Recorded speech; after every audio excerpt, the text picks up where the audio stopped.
श्री राम जय जय राम। श्री राम जय जय राम। कीन्ह प्रश्न जहि भांति भवानी, जहि विधि शंकर कहा बखानी। सो सब हेतु कहब मैं गाई, कथा प्रबंध विचित्र बनाई। अब गोस्वामी तुलसीदास जी कथा की भूमिका कहते हैं जिस भांति भवानी ने प्रश्न किया और जिस विधि से शंकर जी ने उसका उत्तर दिया। सूक्ष्म अंतर है दोनों शब्दों में। जिस भांति से प्रश्न किया, यहाँ भांति का प्रयोग है। और जह विधि शंकर कहा बखानी, जिस विधि से शंकर जी ने उसका उत्तर दिया। सो सब हेतु कहब मैं गाई, मैं वह सब का कारण सहित गान करूंगा, उस सब का कारण सहित मैं गान करूंगा। कथा प्रबंध विचित्र बनाई, और उसे थोड़ा रोचक बनाकर कहूँगा, विचित्र रूप से कथा को प्रस्तुत करूँगा। वह सब कारण में विचित्र कथा प्रसंग बनाकर विस्तार से कहूँगा, यह आशय है। तो प्रश्न में भांति है और उत्तर में विधि है। कीन्ही प्रश्न जहि भांति भवानी, और उत्तर में है जहि विधि शंकर कहा बखानी। प्रश्न करने का कारण है और प्रश्न करने का तरीका है।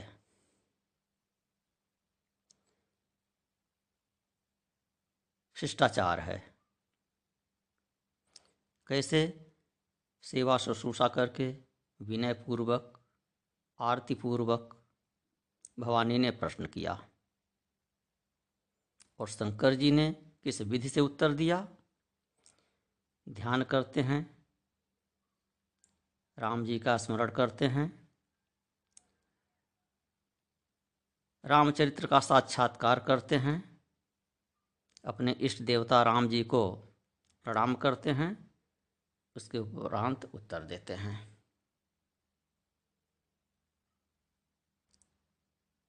मन में रचे हुए राम कथा को सुनाते हैं पार्वती जी से। सावधान कर मन पुण्य शंकर, लागे कहन कथा अति सुंदर। सावधान पूर्वक अर्थात ध्यान लगाकर कथा को सुनाते हैं। तो इन सब बातों का विस्तार पूर्वक वर्णन करने का गोस्वामी तुलसीदास जी इस चौपाई में संकल्प लेते हैं, प्रतिज्ञा करते हैं। साथ ही कहते हैं कि कथा प्रबंध को विचित्र बनाकर कहूँगा। विचित्र कैसे है? इसकी विचित्रता क्या है कि इसमें 4 कल्प के रामावतार की कथा एक साथ कही जा रही है। मुख्य कथा तो दशरथ नंदन राम जी की है, जो अब से निकटस्थ त्रेता युग में कही गई, घटित हुई थी। किंतु इसके साथ ही अन्य भी कुछ रामावतारों की कथा का इसमें समावेश है। यद्यपि अनंत रामावतार हैं, अनंत कथाएं हैं, इसीलिए विभिन्न रामायणों में थोड़ा सा अंतर भी मिलता है, विभिन्न पुराणों की कथाओं में थोड़ा सा अंतर मिलता है, क्योंकि वे अलग अलग कल्प की कथाएं हैं। किंतु इसमें श्री रामचरितमानस में एक अवतार के साथ साथ अन्य 3 अवतारों का अंश मात्र से समावेश है। सूक्ष्म दृष्टि से विचार करने पर इस बात का पता चलता है। प्रधान कथा ब्रह्म के रामावतार की है।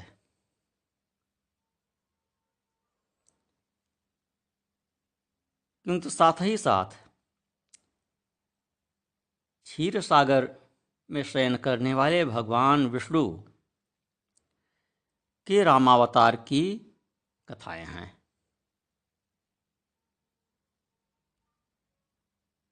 यह विचित्रता अन्य ग्रंथों में नहीं पाई जाती है।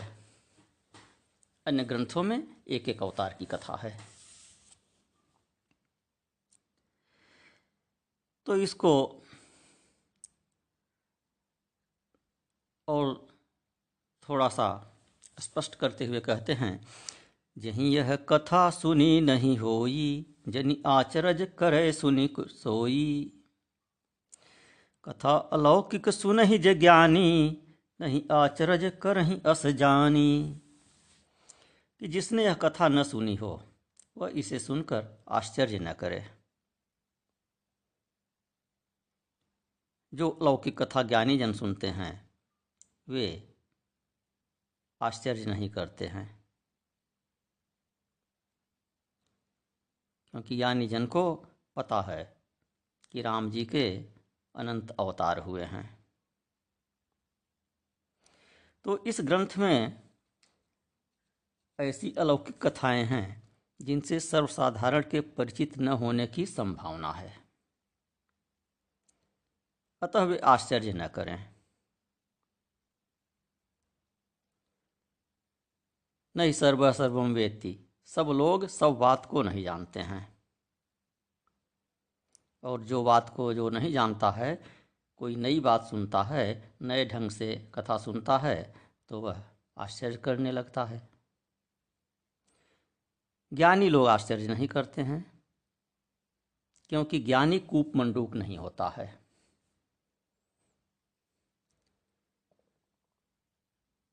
ज्ञानी जानता है कि राम जी के अनंत अवतार हैं, अनंत कथाएं हैं, तो वह किसी प्रकार की कथा में आश्चर्य नहीं करता है। कथा भेद होने पर आश्चर्य नहीं करता है, चरित्र भेद होने पर वह आश्चर्य नहीं करता है।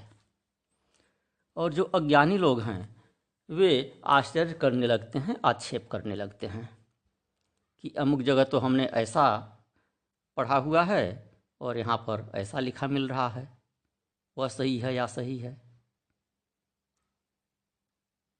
कौन सा ठीक है, कौन सा सटीक है। अमुक महात्मा ने तो ऐसा कहा था, अमुक महात्मा ऐसा कह रहे हैं, उनका सही या इनका सही, यह तर्क करने लगते हैं। तो एक ही अवतार के बारे में या एक ही चरित्र के बारे में भिन्न भिन्न व्याख्याएं हों, तो उनमें यदि अशास्त्रीय व्याख्या हो तो उसके बारे में तो शंका करना स्वाभाविक है, शंका की जानी चाहिए और उसे अस्वीकार किया जाना चाहिए। लेकिन व्याख्या यदि शास्त्र सम्मत है और चरित्र में भेद है, तो फिर जितनी व्याख्याएं हैं वे सभी ठीक हैं, ऐसा समझना चाहिए। क्योंकि वह चरित्र विभिन्न कल्पों का हो सकता है और व्याख्या तो भांति भांति की व्याख्या हो ही सकती है, शास्त्र के अनुसार भी भांति भांति की व्याख्या हो सकती है। तो व्याख्या कुतर्क जनित नहीं होनी चाहिए, कूप मंडूक वाली व्याख्या नहीं होनी चाहिए। जो बातें तर्क के विषय नहीं उनमें तर्क करना उचित नहीं है। अज्ञानी लोग अभिमानवश उन बातों को मानने से इनकार कर देते हैं जो उनके समझ में नहीं आती। शास्त्र या कथा आपके समझ में नहीं आ रही है तो यह आपके समझ की कमी है, शास्त्र की कमी नहीं है। सामंजस्य नहीं बैठा पा रहे हैं तो यह हमारे बुद्धि की कमी है, हमारे समझ की कमी है, बोध की कमी है, कथा की कमी नहीं है। तो नई बात सुनने से आश्चर्य होना स्वाभाविक है, किंतु राम कथा के लिए यह नियम नहीं है।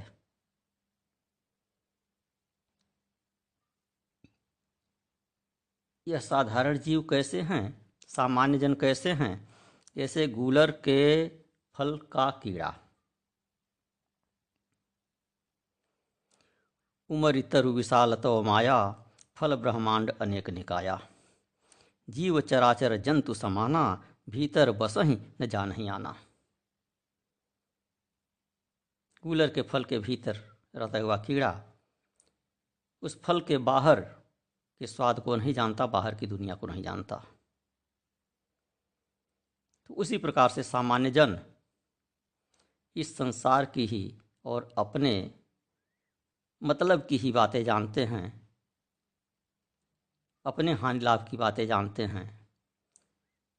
इस संसार से परे भी कुछ है वह नहीं जानते, और इस संसार से परे जो है उसे शास्त्र बताता है, उसे सामान्य जीव नहीं जान सकते हैं। तो उसके विषय में शास्त्र ही प्रमाण होता है, और शास्त्र को ही मानने से कल्याण होता है।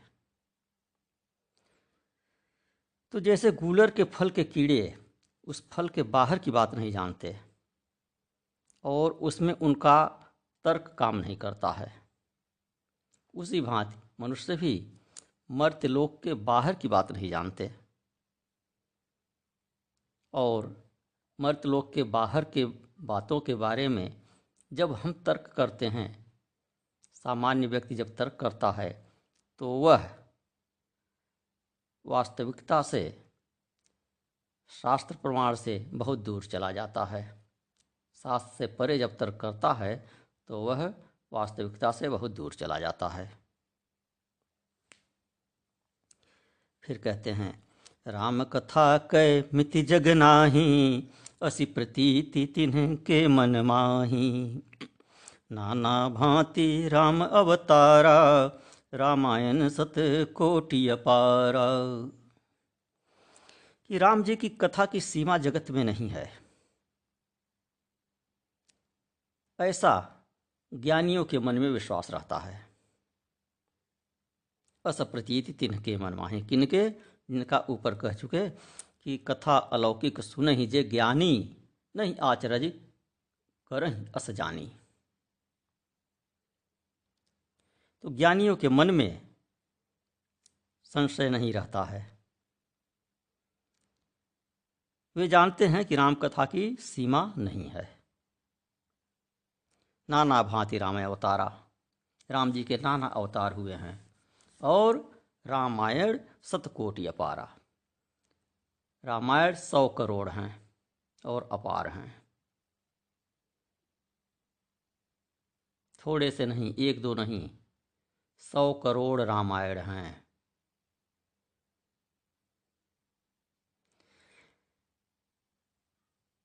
तो कितने चरित्र तो ऐसे हुए हैं, राम जी के चरित्र का भी अंत नहीं है, न राम के अवतारों का अंत है। जब अवतारों का ही अंत नहीं है तो उनके चरित्र का अंत कैसे हो सकता है?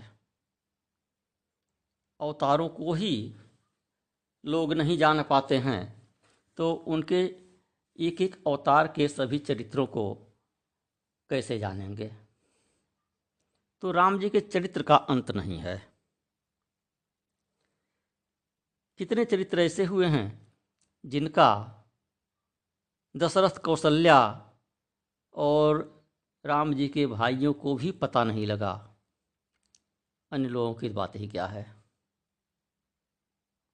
जैसे काकभूषण के साथ जो चरित्र हुआ, वह केवल काकभूषण जी जाने, राम जी जाने।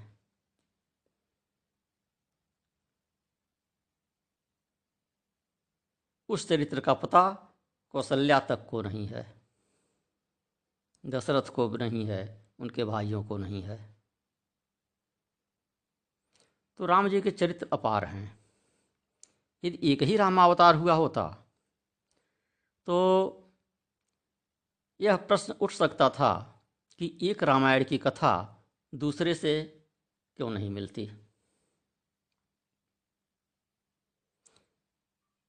किंतु ऐसा तो है नहीं, प्रत्येक कल्प में रामावतार होता है और उन अवतारों के चरित्र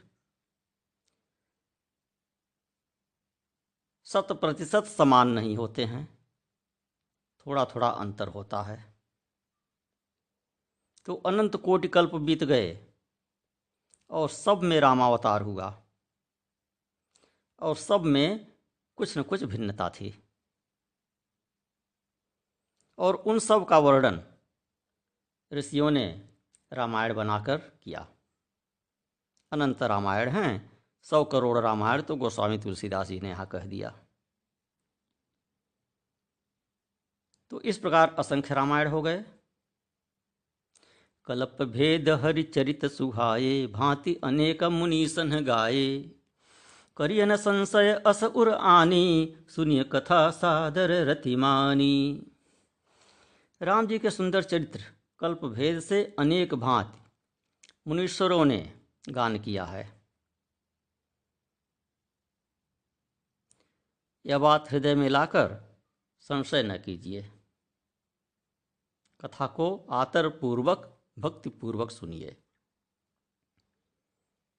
किसी कल्प कथा वाल्मीकि ऋषि ने कही, किसी की व्यास जी ने कही, किसी की मार्कंडेय ने कही। अतः कथाओं में भेद पड़ना स्वाभाविक है। 18 पुराण व्यास जी के द्वारा रचे गए हैं और सब में राम कथाएं हैं, और उनमें थोड़ा भेद भी है।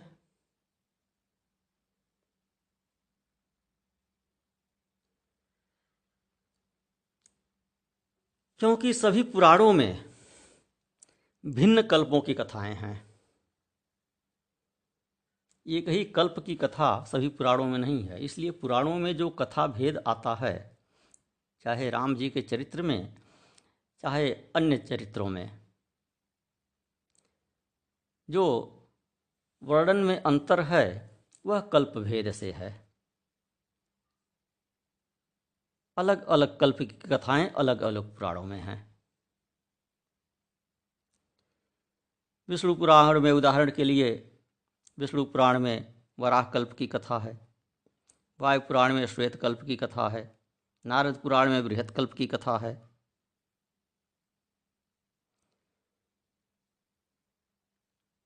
कल्प किसे कहते हैं? ब्रह्मा जी के एक दिन को कल्प कहते हैं। उसमें 1000 चतुर्युगी बीत जाता है। उसके बाद ब्रह्मा जी विश्राम करते हैं, प्रलय हो जाता है और ब्रह्मा जी विश्राम करते हैं, पुनः जागते हैं, नया कल्प आरंभ करते हैं। तो एक एक दिन के हिसाब से, अनुपात से ब्रह्मा जी की आयु 100 वर्ष की होती है। उस हिसाब से मान लीजिए कि एक ब्रह्मा के आयु में कितने कल्प बीते।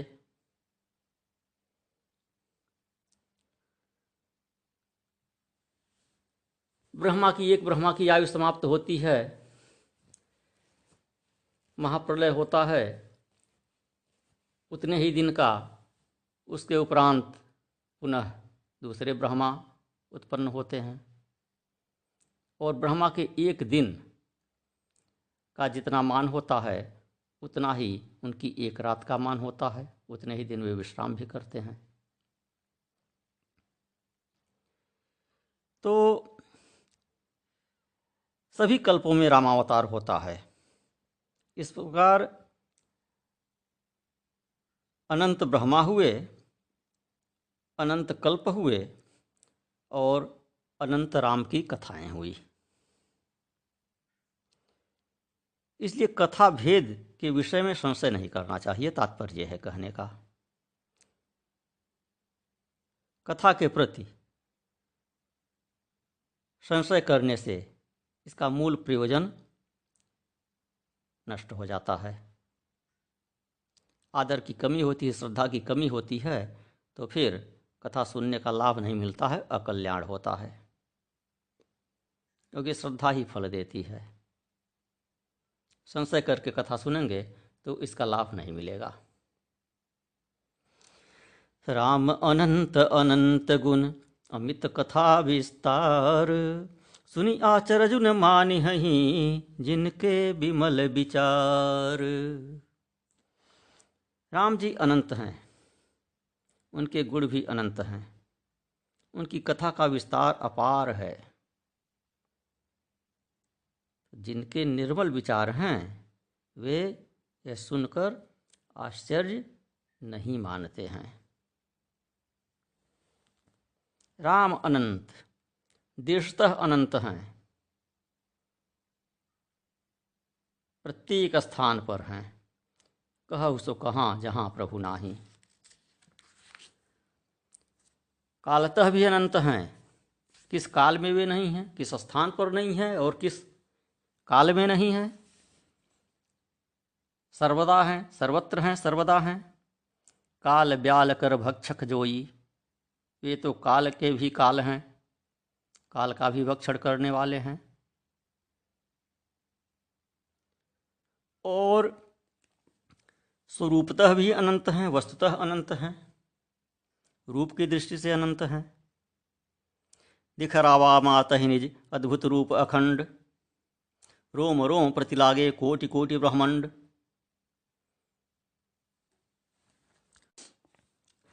तो राम जी के रूप भी अनंत हैं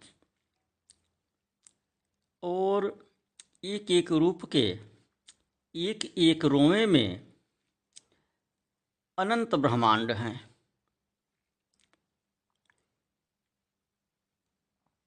उनके गुण भी अनंत हैं। जल सी कर महिरज गनि जाहीं, रघुपति गुण नहीं बरन सिराहीं।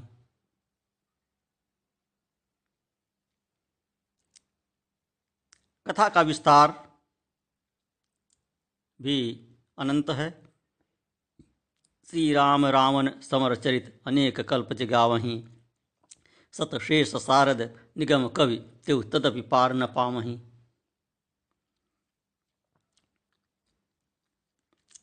सरस्वती शेष वेद कोई भी उनके चरित्र का पार नहीं पा सकते हैं। तो इसलिए जो विचारशील हैं, जो ज्ञानी हैं, वे आश्चर्य नहीं करते हैं राम जी की कथा में।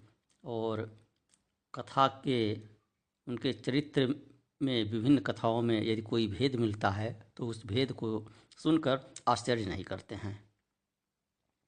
नहीं आचरज करहीं अस जे जानी से प्रस्ताव किए यहाँ पर। और सुनि आचरज न मानी है जिनके विमल विचार से उपसंहार किए। यही विधि सब संशय करि दूरी, सिर धरि गुरुपद पंकज धूरी। पुनि सबही बिनवों कर जोरी, करत कथा जही लागन खोरी। इस प्रकार समस्त प्रकार के संशयों को दूर करके, आरंभ में ही उनका निराकरण करके, उनका स्पष्टीकरण करके